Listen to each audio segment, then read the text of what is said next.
You know that coffee you drink every morning? Or maybe something a little stronger? Have you ever stopped and wondered how these chemicals actually work inside our heads? Well, today we're diving deep into the brain on drugs. We're going to uncover the chemical blueprint that, believe it or not, they all follow. Okay, so what do your morning coffee and a line of cocaine have in common? I know, it sounds like the setup for a bad joke, right?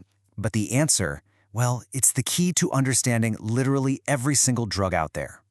The secret is this: they all hijack your brain's natural systems. Think of any drug as a master counterfeiter. It's like a chemical key that's been forged to fit perfectly into a lock inside your brain, a lock it was never ever meant for.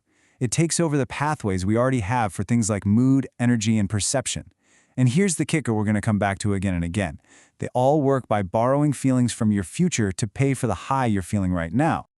So, to really get a handle on this, we're going to use the same 4-stage blueprint for every single substance we talk about. It's pretty simple.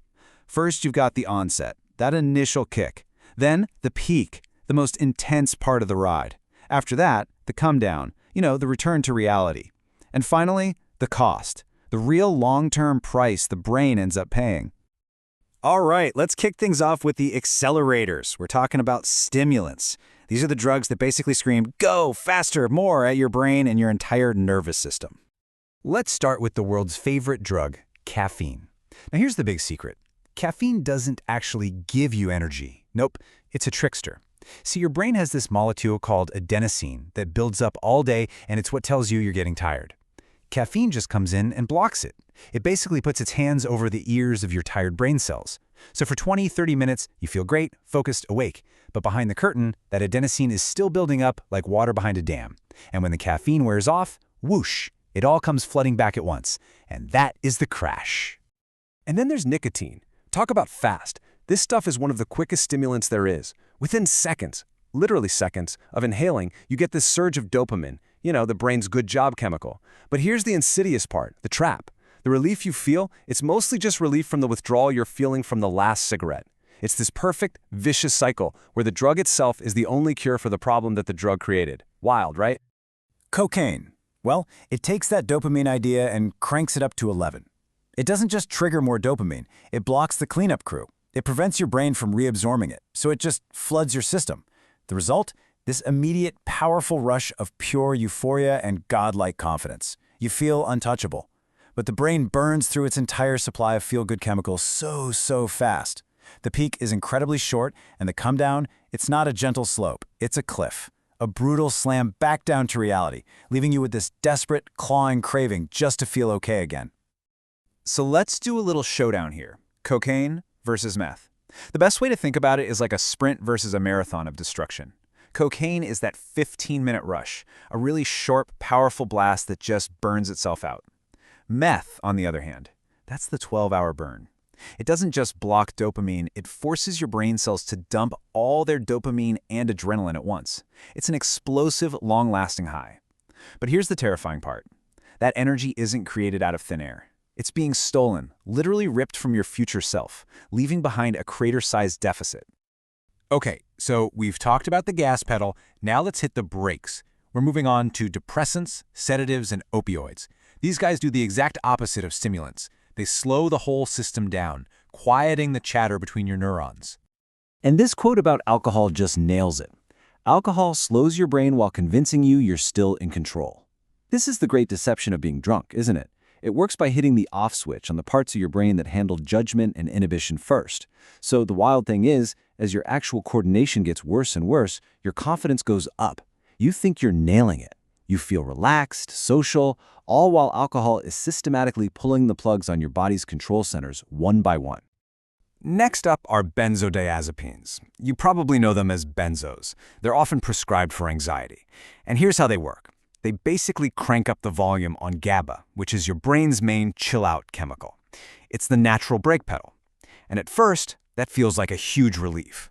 But if you keep pressing that pedal for the brain gets, lazy. It says, oh, you got this? Cool. And it stops making its own GABA. It literally forgets how to calm itself down. And that's when you start needing the drug not to feel good, but just to feel normal.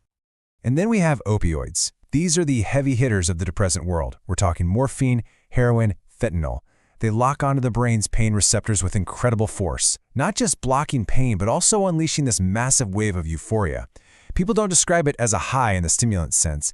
It's more like being wrapped in a deep, warm, heavy blanket of pure safety and comfort, where every single worry, every ounce of pain, both physical and emotional, just melts away. But that beautiful feeling comes with a horrifying price. The opioid come-down is one of the most brutal things a human can experience. And here's why. Opioids literally hijack and rewire your brain's most primitive survival circuits. Your brainstem, the part that tells you to breathe and eat, becomes convinced that it needs the drug to survive, just like it needs air or water. So when you take it away, your body revolts. Every nerve ending is on fire, and you're left in a state where life itself feels physically, absolutely unbearable. All right, for our last category, we're going in a totally different direction. We're not talking about speeding up or slowing down anymore. We're talking about substances that remix reality itself. These are the psychedelics and dissociatives, and they work by scrambling the very signals your brain uses to build your world. Let's start with cannabis. The main player here, THC, plugs into this massive network in your body called the endocannabinoid system. Now, this system is kind of like the great regulator. It helps manage mood, appetite, perception, all sorts of things. So when THC comes along and starts messing with the controls, it basically just softens the edges of reality. Time might feel like it's slowing to a crawl, senses get sharper, colors seem brighter. It's a reality softer. Then there's MDMA, also known as ecstasy or Molly. People call it an empathogen for a reason. What it does is open the floodgates for serotonin. That's the chemical that governs well-being, trust, and social connection. So you get this intense, beautiful feeling of empathy and connection with everyone around you. But, and it is a huge but, you are burning through basically a week's worth of serotonin in just a few hours. Your brain is left completely tapped out. And that's why the come down, the terrible Tuesdays, is so often marked by this profound sense of emotional emptiness and depression. And for something like LSD, this quote just says it all. It's not like seeing hallucinations appear, it's like reality itself starts breathing. That's the key. It's not just about seeing things that aren't there. It fundamentally changes how your brain processes everything. It messes with the brain's filtering system, so the normal boundaries between you, your senses, and the world around you just start to dissolve. Finally, let's talk about ketamine. This one's different again. It's a dissociative, so instead of just remixing reality, it can actually disconnect you from it. See, it works by blocking glutamate, which is your brain's main go signal. If we said GABA was the brake, glutamate is the gas pedal for everything. So by blocking that, ketamine just interrupts the flow of information from your senses to your consciousness. This is what creates that bizarre out-of-body feeling, what people call the K-hole, where you feel like you're literally floating outside of yourself. Okay, so we've looked at uppers, downers, and stuff that sends you sideways. What's the one big idea that ties all of this together? Well, it all boils down to one simple, powerful truth about your brain. Its number one job, at all costs, is to maintain balance. And that brings us to what I like to call the brain's balance sheet. Because every single one of these experiences is a transaction. It's a loan. Caffeine borrows a bit of future alertness, and you pay it back later with a headache and fatigue. Cocaine borrows all the joy you have available, and you pay it back with an inability to feel any pleasure. MDMA borrows all your serotonin, and you pay it back with emotional emptiness. For every artificial high, the brain will create an equal and opposite low to get back to zero. It has to. And that right there, that is the single most important point of all of this. Your brain is a master of adaptation. It always seeks equilibrium. When you artificially push it way up with a chemical, it's going to push back down just as hard, if not harder, to find its center. That pushback, that's tolerance. That's the come down. That's withdrawal. The high is always temporary, but the cost is very, very real. So that leaves us with one last question to think about. If every drug offers a loan from your future self, what interest rate is too high to pay?